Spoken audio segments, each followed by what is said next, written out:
চলো আজ তোমাদের সাথে শান্তিনিকেতনের একটা ছোট্ট ভিডিও শেয়ার করি। যেদিন আমরা শান্তিনিকেতন পৌঁছই সেদিন আমরা লাঞ্চ করার জন্য চলে গিয়েছিলাম বনবিথির হেসেল ঘর বলে একটা রেস্টুরেন্টে।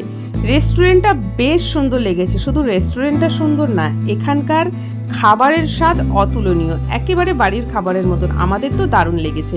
আর রেস্টুরেন্টের অ্যাম্বিয়েন্সটা দেখো, কি সুন্দর খোলামেলা শান্ত একটা পরিবেশ। আমরা ছিলাম হল নাম্বার 2 মানে আপার ফ্লোরে।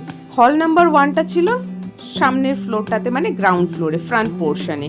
আমাদের সিট ছিল হল নাম্বার 2 মানে আপার ফ্লোরে। আমরা তো চলে এসেছি। অ্যাম্বিয়েন্সটা ঢুকে তো জাস্ট দারুণ লেগেছে। আর সব থেকে বেস্ট পার্ট যেটা লেগেছে সেটা হচ্ছে এখানে যে খাবার সার্ভ করা হয় সবই কাঁসার থালা বাসন। ইভেন এখানে টেবিলে একটা করে বাটিতে এক বাটি ঘি রাখা রয়েছে।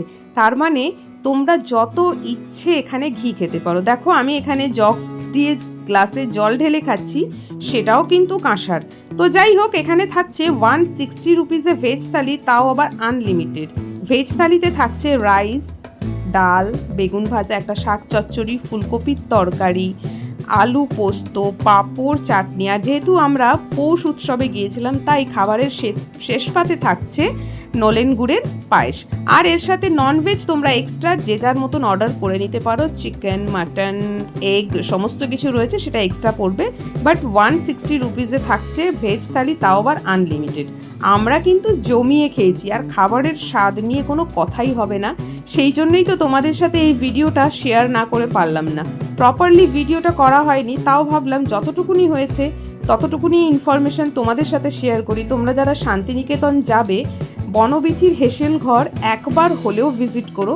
খাবারের স্বাদ, এখানকার পরিবেশ খুব ভালো, আর এখানকার স্টাফদের ব্যবহার দারুণ। সব মিলিয়ে আমাদের তো খুবই ভালো লেগেছে।